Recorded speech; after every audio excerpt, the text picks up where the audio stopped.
We got more volleyball for you this time in the UAAP as the DLSU Green Spikers get one over their longtime rivals, the Ateneo Blue Eagles, and their first matchup of season 87.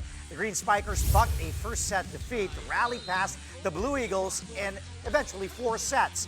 20-25, 25-23, 25-21, and 25-22. Noel Campton erupted for 27 points on 23 attacks, 3 blocks, and a service ace. He also had 6 excellent receptions and 5 excellent digs. As for the NU Bulldogs, well, they rallied from 2 sets now to complete a reverse sweep against the Adamson Soaring Falcons. Final score, 20-25, 17-25, 25-18, 25-19, and 15-12. Setter Jeff Gallego delivered a breakout performance with 22 excellent sets and 4 points, including 3 blocks in just 4 sets of action. Boots Budin once again leading the Bulldogs in scoring with 22 points, while Jay Disputado provided a huge boost off the bench with 15 markers. Galing po sa high school, wala po talagang parang sistema po sa setting talaga sa high school. Kaya pagpasok ko parang nahihirapan na po ako.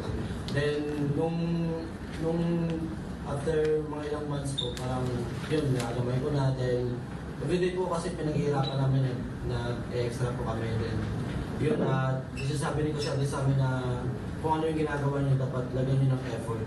Kasi hindi niyo makukuha kagad yan kung hindi niyo paglalagay ng effort. Kaya po nakuha namin ibang season.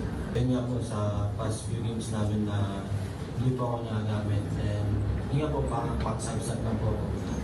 Ginagawa ko palagi, ready po ako palagi sa bench kasi alam ko pong gagamitin po ako. And nasa mindset ko po na kailangan pag ginamit ako, gagawin ko yung best ko and 100% na makakaya ko sa team. Moving on to women's division, make it 6-0 for the NU Lady Bulldogs. The Lady Bulldogs extended their perfect run after sweeping the Adamson Lady Falcons 25-21, 25-23, and 25-18. Alyssa Solomon led the defending champs with a powerful 22-point performance, delivering 15 attacks, 4 blocks, and 3 aces. NU is now just 1 win away from sweeping the first round. They will next face the USD Golden Tigresses this weekend in a rematch of last year's finals. And lastly, the DLSU Lady Spikers snatched their 3rd straight win after firing past their longtime rivals, the Ateneo Blue Eagles, in 4 sets. Final score, 25-15, 25-14, 20-25, and 25-19. Ateneo tried to hold its own despite Sobe Buena's absence. Buena's already been ruled out of the season due to an ACL injury, further depleting the Blue Eagles lineup. Shivana Laput led the LaSalle with a career-high 25 points. The Lady Spikers have now won 15 straight matches against the Blue Eagles in the UAP dating back to 2017. Actually, hindi ko tinitingnan yun sa ngayon dahil ang importante sa amin ay makakuha ng panalo kasi malayo na masyado yung 1 and 2 eh.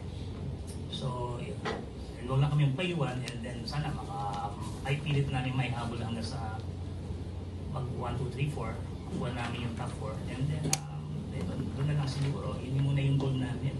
Kahit sino pa yung kalaban namin, Atenean o ibang team, so kailangan talagang paghandaan kasi nandun na lahat eh. Wala ka nang pipiliing kalaban kasi lahat sila competitive. Sa ngayon kasi parang hindi ko nakikita yun kasi sa ngayon yung Ateneo parang walang player, parang walang go-to guy. Hindi nakikita ko. Kasi that time si Alyssa, bili mo lang lahat kay Alyssa eh. And bubuhayin na ni Alyssa. Ngayon parang walang Alyssa sa Ateneo. So, or even lang yung team ng Ateneo. Kaya distributed lahat yung bola. Kaya hindi mo masasabi na hindi mo pwedeng baliwalain. Kasi distributed yung bola